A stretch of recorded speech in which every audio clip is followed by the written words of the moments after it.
It's almost been a year since this Fortress Strongbolt decoder came out from GJ Locks, and the original version, which I have here, still works. It's perfectly usable. The only thing that I found with this was the tube here was maybe just a little oversized, and sometimes it would be tight inside the barrel of certain locks, and also the need to calibrate it yourself. So I put a piece of tape on there, marked off a lever set, so that I know that when I'm picking, I'm 100% certain that the reading I get on there relates to what's inside the lock. I just have now got another version of it, the latest version, and the first thing you'll notice about this is the colour's slightly different. We've just decorated the house with this, one of the rooms with this colour, and it's called Medici Red. So I'm going to call this the Medici version. And if you look at the two side by side, fundamentally there's very little difference between them. There's a little bit of tweak on the end of the tube here. It looks like there's a slightly deeper, this bar here recesses into the lock slightly deeper. Apart from that, they look pretty much the same. This used to come with two tips, one tip that would work for the Fortress, and another tip that would work with the Strongbolt and the Yale version. The only problem with those tips was they were really difficult to get into the lock from when it's bolt side, or when your bolt is on the right, because obviously this needs to navigate its way through the lever, through the bolt, and then into the lever pack beyond. The new version only comes with one tip, and it only comes with one dial, and basically this is one tip that does all. It does have some limitations in the Strongbolts, which we will talk about. The purpose of putting this video together is to give a very quick demonstration, because I'm going to put a several part video together that explains everything about this tool. So how you change it to read from the right to the left and back again, and the best way to use it, the things that I have found when using the tool that you need to check to get the best results. And also remember, this is a decoder, it's not a pick. So once you've actually found the results, you then need to interpret those and maybe use an additional tool like a pin and cam or a makeup key to get the lock open. So very quickly, what I'm going to do, I've got a new Fortress here in a box. So what we're going to do is open this up. It's old stock. There we go. And what I'm going to do is just check the key works from both sides. Actually, let's make sure it works both sides. There we go. So we'll leave it locked. What we're going to do is pop that into the vise, and I'm just going to very quickly take a series of readings using the Medici version. So if we pop that in there, get that tip in there. Now, the most essential thing with this is keeping everything nice and square and not twisting it or pushing it or giving any unnecessary strain to it. So I'm going to pull this all the way out, and then we're going to rotate that round. It's now picked up the curtain, barrel and curtain, and it's rotating round, and it's going to take a reading off the lever nearest the cap here. So if I pop that round until it stops, and you can see there that I've got a reading of H on the scale.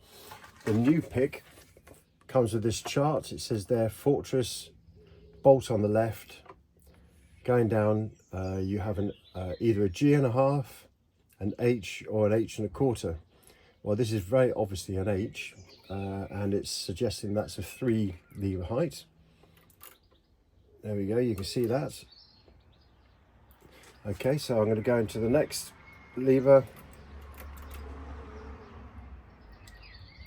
and that's reading exactly the same. So The confusion may be that we haven't pushed the pick in far enough, the decoder in far enough between those two, but if I actually pull it out between those two,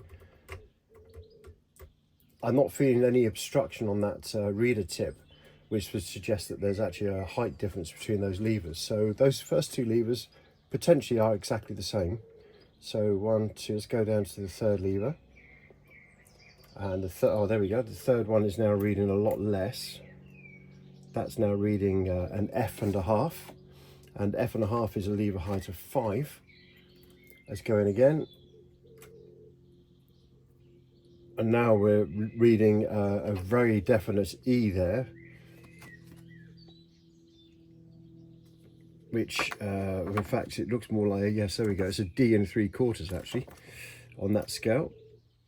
If I just relax everything, keep everything lined up, it drops onto D and 3/4, which is a 7 height, and then it's an ABA pattern lock, so the next one should be the same as the previous. And there it is. We've got the F.5, which is a 5. So this scale here has actually corresponded quite nicely to what's written there, but let's just see whether that's going to get this lock open. I'm going to pop that down. There we go. I've got the makeup key here. Obviously, if you're in any doubt about your readings, then you could always use your pin and cam tool, and you could drop everything down by a height so that you pick everything up to where you think they should be. This little pin tray here that goes with this reader key, the first thing I did was actually fill all of the little holes with grease. That's why this is looking so greasy. But what it does is it keeps all of the pins in the tray and not scattered around everywhere, as they can be when you, for example, if you drop this, if you knock it or something along those lines. So we had a 3, actually we had a 7, which is the smallest height pin. I'm going to put that in first because that one's going to be the most awkward to insert into the tool, which is going to be pin number 4. And these pins do have a step on them, so you have to be careful how you put them in. As you can see, this is really fiddly. Let's just push that in there. There we go. So then we had a 3 heights. Let's just get these round the right way. A 3 height and a 3 height. Then we had a 5. 7's already in there, and then another 5. What you may notice is as I've taken those pins out, there's good discipline for you. Always try and remember this is a lever 1, 2, 3, 4, 5 going across, and then there are the heights. So at a glance now I can see what I've put inside this particular makeup key. So we'll pop that in, and no surprise that's worked first time, because this tool really does give you consistent and easy to understand readings. But as I say, if you don't want to, if there's some ambiguity there's some wear on the lock, something's maybe not quite right, then by all means load your pin and cam tool up.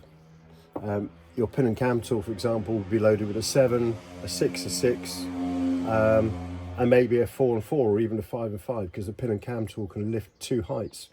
So if we were to load the pin and cam tool with a 7, 6, 6, 4, 4, then we are going to get this lock open in a single pass with the pin and cam tool, or we can just rely on a makeup key and the calibration, the pre-calibration on this that now appears to be 100% sorted and working really well. So the video that's going to follow this will show how to change everything round from here so you can read to the right, and then we'll do another lock and we'll read from the right and show you that process.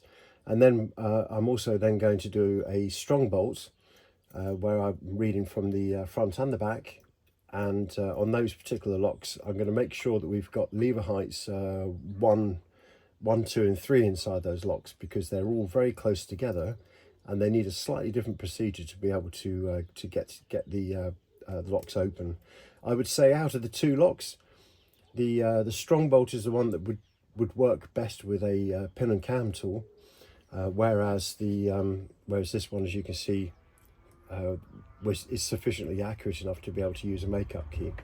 But anyway, more on that on the following videos. So we're going to have a deep dive into this tool, and we're going to see exactly how it works, how you configure it, how you can make this tool work for you out in the field with confidence, and make sure that you get the lock open.